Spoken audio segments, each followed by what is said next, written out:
Hi guys. അപ്പോൾ ഞങ്ങൾ കോഴിക്കോട് ഒന്ന് പോയായിരുന്നു ഫാമിലിയായിട്ട്. അപ്പോൾ ഞങ്ങൾ എന്തൊക്കെയാണ് അവിടെ കണ്ടതെന്നും അതൊക്കെ ഒന്ന് ഷെയർ ചെയ്യാൻ വേണ്ടിയാണ് ഞാനൊരു വ്ളോഗായിട്ടാണ് ഞാൻ എടുത്തേക്കുന്നത്. അപ്പോൾ നമുക്കൊന്ന് കണ്ടാലോ. ഞങ്ങൾ തലേദിവസം വീട്ടിൽ നിന്ന് ഇറങ്ങിയിട്ട് അമ്മ വീട്ടിൽ താമസിച്ചതിന് ശേഷമാണ് ഞങ്ങൾ കോഴിക്കോടിലേക്ക് വിടുന്നത്. ഒരു രാവിലെ 4-5 ആയപ്പോഴത്തേനും ഞങ്ങൾ ഇറങ്ങി. അങ്ങനെ ഞങ്ങൾ തൃശ്ശൂർ വഴിയാണ് പോയത്. റോഡിൻ്റെ പ്രശ്നങ്ങളും അവിടുത്തെ കൺസ്ട്രക്ഷൻ പരിപാടിയൊക്കെ കാരണം ഞങ്ങൾ ഇങ്ങനെ ജംഗ്ഷൻ വഴിയൊക്കെയാണ് വിട്ടുകൊണ്ടിരുന്നത്, മെയിൻ ഹൈവേ കൂടെ അല്ല. അങ്ങനെ ഞങ്ങൾ ഇന്ത്യൻ കോഫി ഹൗസിൽ കയറി നല്ല സൂപ്പർ മസാല ദോശ കഴിച്ചു. ഇതിന് പ്രത്യേകത ഉണ്ടായിരുന്നു, ബീട്രൂട്ട് ഉണ്ടായിരുന്നു അകത്ത്. ഞങ്ങളുടെ ഇവിടെ ഒന്നും ബീട്രൂട്ട് മസാല ദോശയ്ക്കകത്ത് ഇടാറില്ല. ഇങ്ങനെ ഞങ്ങൾ പോയിക്കൊണ്ടിരുന്നപ്പോഴാണ് ഞാൻ വീഡിയോസിൽ മാത്രം കാണുന്ന എജു മാർട്ട് കണ്ടത്. കയറാനൊന്നും പറ്റിയില്ല, കണ്ടങ്ങ് ഞാൻ അങ്ങ് സംതൃപ്തിയായി. പിന്നെ ഞങ്ങൾ നേരെ ഞങ്ങളുടെ ഹോട്ടലിലേക്ക് വിട്ടു. ടിയാര എന്നായിരുന്നു ഹോട്ടലിൻ്റെ പേര്. നല്ലൊരു ഹോട്ടലായിരുന്നു കേട്ടോ.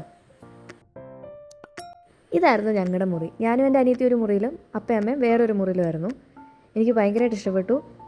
ഇത് 14ാമത്തെ നിലയായതുകൊണ്ട് വ്യൂ സൂപ്പറായിരുന്നു, എനിക്കൊന്നും പറയാനില്ല. താഴോട്ട് നോക്കിക്കഴിഞ്ഞാൽ കോഴിക്കോടിൻ്റെ ആ ഒരു കോർ ഭാഗം ഇത്, ആ ഭാഗം മൊത്തം നല്ല ബ്യൂട്ടിഫുള്ളായിട്ട് കാണാൻ പറ്റും. അതിനുശേഷം ഞങ്ങളുടെ പ്ലാൻ അനുസരിച്ച് SM സ്ട്രീറ്റിലേക്ക് പോകാൻ. SM സ്ട്രീറ്റ് എന്ന് വെച്ച് കഴിഞ്ഞാൽ മുട്ടായിത്തെരുവാണ്, അങ്ങോട്ട് ഇറങ്ങാമെന്ന് വിചാരിച്ചു. അപ്പോൾ ഞങ്ങൾ ആ ബീച്ച് വഴിയാണ് പോകുന്നത്. അപ്പോൾ ഇറങ്ങാമെന്നൊക്കെ വിചാരിച്ചു, ഒരു ഫോട്ടോ ഒക്കെ എടുക്കാമെന്ന്. പക്ഷേ രാത്രിയിലുള്ള ആ വൈബാണ് നല്ലതെന്നൊക്കെ ഞങ്ങൾ വിചാരിച്ച് അതൊരു അബദ്ധമായിരുന്നു. അതിലേക്ക് നമുക്ക് വരാം. പിന്നെ ഒന്നും നോക്കിയില്ല, ഞങ്ങൾ നേരെ മുട്ടായിത്തെരുവിലേക്ക് അങ്ങോട്ട് വിട്ടു. ആ കൂടെ തന്നെ ഞങ്ങൾ ലഞ്ചും കഴിച്ചു. ചിക്കൻ ബിരിയാണി ആയിരുന്നു കഴിച്ചത്. സാഗർ എന്ന് പറഞ്ഞൊരു ഹോട്ടലിലായിരുന്നു കഴിച്ചത്, കുഴപ്പമില്ലായിരുന്നു. പിന്നെ ഞങ്ങൾ നേരെ മുട്ടായിത്തെരുവിലോട്ട് ഇറങ്ങി. ഞാൻ വിചാരിച്ച പോലെയല്ലായിരുന്നു, നല്ല രസമുണ്ടായിരുന്നു മുട്ടായിത്തെരുവ് കാണാൻ. പക്ഷേ കുറേ നടക്കാനുണ്ടായിരുന്നു. കുറേ കഴിഞ്ഞപ്പോൾ കാലൊക്കെ പോയി. പിന്നെ വഴി ഇതിൻ്റെ ഇടയ്ക്ക് തെറ്റി. അത് വേറെ സ്ഥലത്തോട്ടൊക്കെ ഞങ്ങൾ ഇറങ്ങിപ്പോയി. അത് കഴിഞ്ഞിട്ട് പിന്നെ തിരിച്ച് അതുപോലെ തന്നെ വന്നു. പിന്നെ അത്ര വലിയ പ്രൈസ് കുറവൊന്നുമില്ല. ഡ്രസ്സിനൊക്കെ ആണെങ്കിൽ ഞാൻ ചോദിച്ച ക്രോപ്പ് ടോപ്പിനൊക്കെ 450 എന്നൊക്കെ ആയിരുന്നു പറഞ്ഞത്. അപ്പോൾ വലിയ പൈസ കുറവൊന്നുമില്ല, എന്തായാലും കാണാൻ രസമായിരുന്നു. അങ്ങനെ 7 മണി കഴിഞ്ഞ് ഞങ്ങൾ ബീച്ച് കാണാൻ വേണ്ടി ഹോട്ടലിൽ നിന്ന് ഇറങ്ങി. രാത്രിയാണല്ലോ, ഉള്ളൊന്നും കാണാനില്ല. അങ്ങനെ ആദ്യത്തെ ഫോട്ടോ എടുക്കാൻ വേണ്ടി ഒന്ന് ക്ലിക്ക് എടുക്കുകയും മഴ, പിന്നെ ഒന്നും പറയാനില്ല, ഒരു യമണ്ട മഴയായിരുന്നു. ഒരു ചെറിയ ഷെഡ് ഉണ്ടായിരുന്നുകൊണ്ട് ഞങ്ങളവിടെ നിന്നു.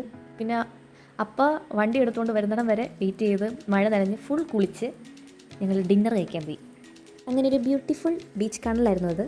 ഡിന്നർ കഴിച്ചതിന് ശേഷം ഞങ്ങൾ നേരെ ഹോട്ടലിലോട്ട് വന്നു. ഇനി കിടക്കാനുള്ള സമയമാണല്ലോ, അപ്പോൾ പിന്നെ TV കണ്ടുകൊണ്ട് കിടക്കാമെന്ന് വിചാരിച്ച് TV ഓണാക്കിയപ്പോൾ രണ്ട് കിടക്കുന്നു നെറ്റ്ഫ്ലിക്സ്. ഇതിപ്പോൾ ലാഭമായല്ലോ. അപ്പോൾ ഞങ്ങൾ ഗുഡ് ബാഡ് അഗ്ലി എന്ന് പറഞ്ഞൊരു സിനിമ ഞാൻ കണ്ടിട്ടില്ല, അപ്പോൾ ഞാൻ കാണാമെന്ന് വിചാരിച്ചു. കുഴപ്പമില്ല, കണ്ടിരിക്കാം പറ്റുന്ന ഒരു ആവറേജ് മൂവിയാണ്.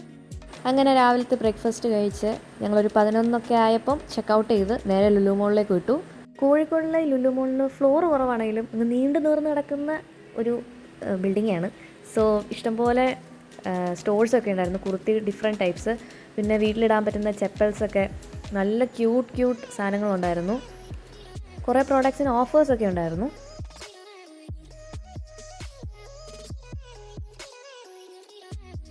അവിടെ ഇഷ്ടം പോലെ പല ഫ്ലേവറിലുള്ള ബുൾത്തോക്കിൻ്റെ നൂഡിൽസ് ഉണ്ടായിരുന്നു. വേറെയും കൊറിയൻ ചൈനീസ് നൂഡിൽസൊക്കെ ഉണ്ടായിരുന്നു കേട്ടോ. പിന്നെ കിൻഡർ ജോയ് കണ്ടു കഴിഞ്ഞാൽ അതിൻ്റെ അകത്തോട്ട് എൻ്റെ കണ്ണ് പെട്ടെന്ന് പോകും. എനിക്ക് ഏറ്റവും ഇഷ്ടപ്പെട്ട മുട്ടായി കിൻഡർ ജോയ് ആണ്. ഇപ്പോൾ നിങ്ങൾ കാണുന്നത് ഞാൻ പോലും അറിയാതെ എൻ്റെ അമ്മ എൻ്റെ പുറകെ നിന്ന് വീഡിയോ എടുക്കുന്നതാണ്. ഇമ്പോർട്ട് ചെയ്ത ഇഷ്ടം പോലെ മുട്ടായികളുണ്ടായിരുന്നു അവിടെ. ഞാൻ അറിയാത്ത കുറേ മുട്ടായികളുണ്ടായിരുന്നു അവിടെ. അതിൻ്റെ അടിയിൽ ഒളിച്ചിരിക്കുന്ന കൊറിയൻ മുട്ടായും ഞാൻ കണ്ടു. കൊറിയൻ മുട്ടായി കണ്ടതോടെ ഹാപ്പിയായി. അതിനുശേഷം ഞങ്ങൾ കസിൻ്റെ വീട്ടിൽ പോയി. അങ്ങനെ ഏകദേശം ഒരു രാത്രി 1 മണി ആയപ്പോഴത്തേനും വീട്ടിലെത്തി. ഒരു നല്ല മെമ്മറബിൾ ആയിട്ടുള്ള ജേർണി ആയിരുന്നു. അപ്പോൾ ഈ വീഡിയോ ഇഷ്ടപ്പെട്ടെങ്കിൽ ലൈക്കും ഷെയറും സബ്സ്ക്രൈബ് ചെയ്യാൻ മറക്കണ്ട.